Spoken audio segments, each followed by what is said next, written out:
This episode is brought to you by Atlassian. Atlassian makes the team collaboration software that powers enterprise businesses around the world, including over 80% of the Fortune 500. With Atlassian's AI-powered software like Jira, Confluence, and Loom, you'll have more time to do the work that matters. In fact, Atlassian customers experience a 25% reduction in project duration per year. Unleash the potential of your team at Atlassian.com. Atlassian. So what's it like to buy your first cryptocurrency on Kraken? Well, let's say I'm at a food truck I've never tried before. Am I gonna go all in on the loaded taco? No, sir. I'm keeping it simple, starting small. That's trading on Kraken. Pick from over 190 assets and start with the $10 in your pocket. Easy. Go to kraken.com and see what crypto can be. Not investment advice. Crypto trading involves risk of loss. Cryptocurrency services are provided to U.S. and U.S. territory customers by Payward Interactive Inc., PWI, DBA Kraken. View PWI's disclosures at kraken.com/legal/disclosures. Welcome, everybody, to this week's podcast episode for the Financial Freedom Podcast. I'm your host, Dr. Christopher Liu. And as we talk about 4 different types of freedom: time, financial, location, health freedom. And in that light, I'm always interviewing entrepreneurs, influencers, people on the cutting edge to record those conversations and share those insights with you. So today I have a special guest, Scott Harris, and he's all about embracing challenge to perform at your highest level with joy. And so he's going to talk about his earliest experiences, taking a faith, fear, and it's going to be a fantastic conversation. Scott, welcome. Good afternoon. Pleased to be here. Yeah. Thanks so much for coming onto the podcast. Tell us more about yourself, your background, your upbringing, and how you got started. I got started, I was a bit of a misanthrope. I was a high school dropout. I dropped out of high school to join the Army in 1975, which was not a popular decision amongst my peers at the tail end of the Vietnam War. As it turned out, it was one of the best things I ever did. I learned so much about myself while I was in the service and the things that drive me and propel my life. While I was in the service, I took up skydiving. I did military jumps, but I took up the sport of civilian skydiving while I was in the service. And I learned from that the joy that I find in facing challenge, whatever that might be. And that's become the drumbeat of my life. And it has brought me tremendous joy and a certain measure of success in many areas, both my personal life and professional life. I've had several businesses. I'm definitely something of an entrepreneur. And my joy and ability to focus and embrace challenge that comes my way. Some challenges are chosen, others are imposed upon us. And I've learned to find joy in embracing any of those challenges and overcome them by so doing, if that makes any sense. After I got out of the Army, I put myself through college running. Basically, I had 2 businesses. I did one, I was renovating homes and selling them. And I ran a parachute center. I taught other people to skydive, and I competed in skydiving. I became a national champion collegiate skydiver in 1979. And then 20 years later, call that middle age, I was almost 40, but literally 20 years almost to the day, I won the National Amateur Polo Championships. Not related to skydiving in any way. Polo is actually one of the most difficult sports of the world to learn, as anyone who's ever played can attest to. Hitting a ball roughly the size of a hardball baseball from the back of a galloping horse while it's moving is a daunting task at the least. But my joy and ability to embrace challenge is what drove me to these and many other, challenges that I've overcome in my life. Interesting. Fantastic story. Very inspiring. Tell us more. One is taking a leap of faith in yourself. Tell us more about that concept. Not to beat a dead horse about skydiving, and honestly, to apply any of the principles that I talk about it doesn't require that anybody do anything in particular. You don't have to go jump out of an airplane in order to learn from my lessons. But when your foot leaves the door of an airplane at 12,000 feet, you're really living in the here and now. You're not thinking about your problems with your spouse or girlfriend or issues at work or even your business. You are 100% in the moment, focused on what you're doing. And the ability to do that is what allows you really to focus and perform at your highest level. It's interesting. I call it performance meditation, really. I also practice transcendental meditation. My father was a big meditator. And I always thought it was interesting that we both reached the same philosophies towards life and performance through completely different avenues. But you'll find that anybody who's really good at anything has the ability to focus all of their attention, all of their resources on one thing. And if you can do that and you practice doing that on small things, it'll get easier to do it on big things. And the ability to focus all of your attention on something that's in front of you is extremely powerful. It really is. That is the avenue to performing at your highest level.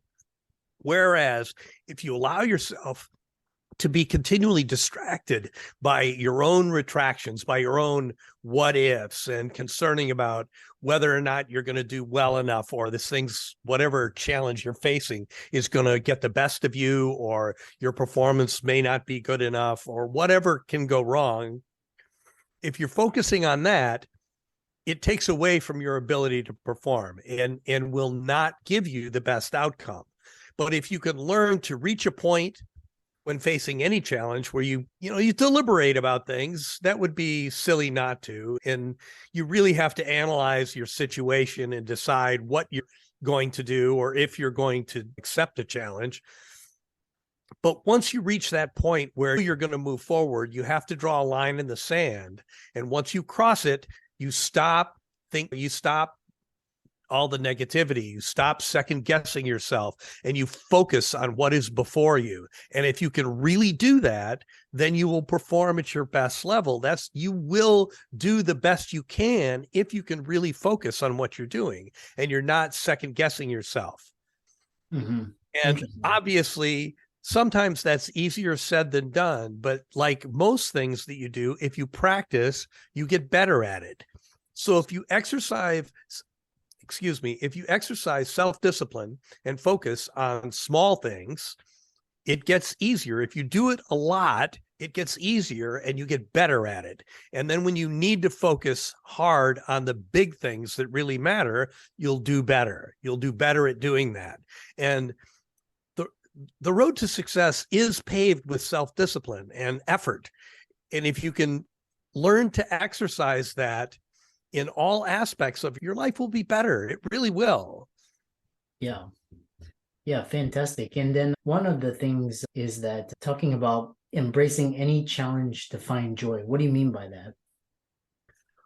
What I mean is that mostly, as human beings, we find joy in accomplishment, and we feel better about ourselves because we do something well, or we accomplish some goal that we've set for ourselves, or we overcome some obstacle that's in our path, that is on our path to our heart's desire.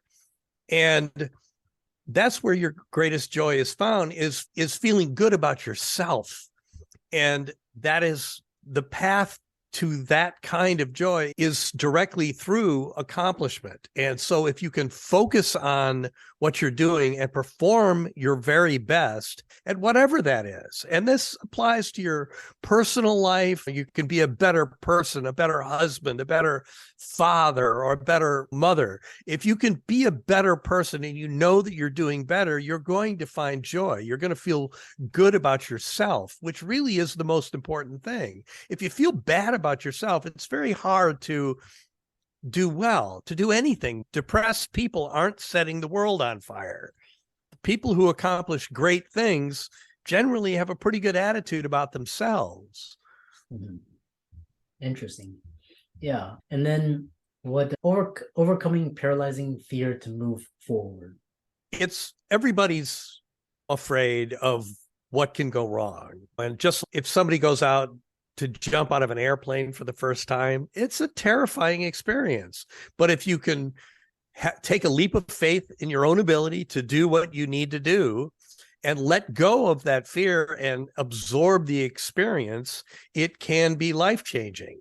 And the same is true of anything that brings you fear of, asking someone out on a date. That can be terrifying, especially for a young person who hasn't done it very many times, or has been somebody who's had a messy divorce. It's hard to trust someone else. You're fearful.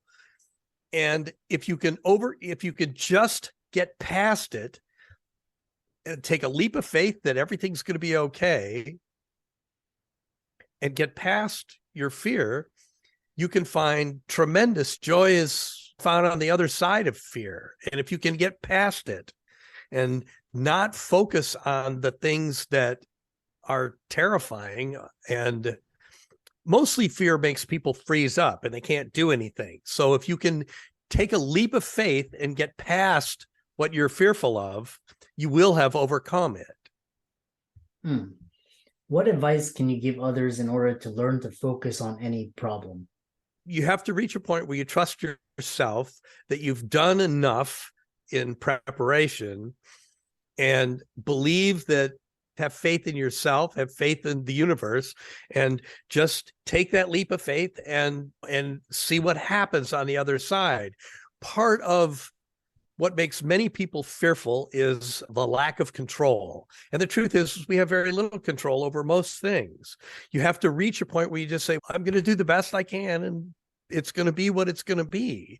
And if you can take that leap, you're a lot more likely to get to a good place and have a good outcome than if you focus on the fact that you're afraid.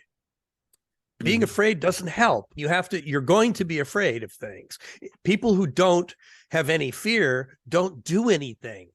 People who accomplish things they're not giving into their fear, but they're going past it. And that's what you have to do to accomplish anything. You're going to have a fear of failure, because you're going to fail.